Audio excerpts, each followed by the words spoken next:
Hash 8. The Palm Oil Partnership, a calculated compromise. After months of navigating legal and familial systems, today was the day we finally turned our attention back to the land itself. Our goal was to meet with the local caretaker, the man who held the key to the palm oil estate's past, and who, we hoped, would be our business partner for its future. My first calls to the caretaker went unanswered. It was only when my mother called that he picked up immediately, a detail that confirmed my suspicions about his cautious nature. I understood why. In today's world of scammers and relentless relatives, an unknown number is a risk. I quickly explained my agreement with our matriarch and proposed a meeting for the next day, which he willingly accepted. We left home early the next day for our village, a 2-hour journey that gave us time for breakfast and reflection. When we arrived, my mother prepared tea and laid out some delicacies, a small gesture to ease the professional tension. The caretaker soon arrived, and we sat at the gazebo outside our house, a quiet setting with a beautiful view of the lake. The meeting was set to begin. I started the conversation by showing him the agreement I had signed with our matriarch and stating that for the next 3 years, the land would be under my management. I then presented my proposal for a collaboration. I would be looking for transparency on the costs, fertilizer, workers, transportation, and the income, and in return, we would split the profits 50/50ths. What you're proposing is a joint venture between business partners. He did not oppose the idea but quickly countered. If we were to proceed this way, he proposed a 60/40ths profit split in his favor, with costs shared equally. His reasoning was logical. He is the one doing the hard work on the land. I agreed. He then, with a slight hesitation, requested 4 months to begin. This was too long. I pushed back, pointing out that he had already designed the joint venture himself, so why the need for more time?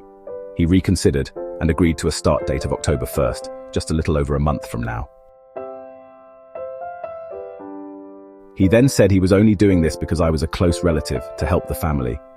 I accepted his sentiment, but I couldn't help but think that no one would agree to work on a land with no profit. I used the opportunity to ask him about the past. I showed him the expired agreement with our matriarch on my smartphone. Matt Ruggie? He quickly said it was with another contractor, Matt Rogge, and that he was just a partner in the company. He explained that Matt Rogge and then another man, Zamri, had been responsible for the lease payments to our matriarch, and he only took over the management 1.5 years ago. While I doubted the legal accuracy of this, I simply took note. He also clarified that the lease money was not sent directly to our matriarch, but to another relative who would then pass it on. Again, I noted this down with a plan to clarify it with our matriarch later. The meeting concluded with 2 final points. He agreed to pay the last lease payment by the end of September.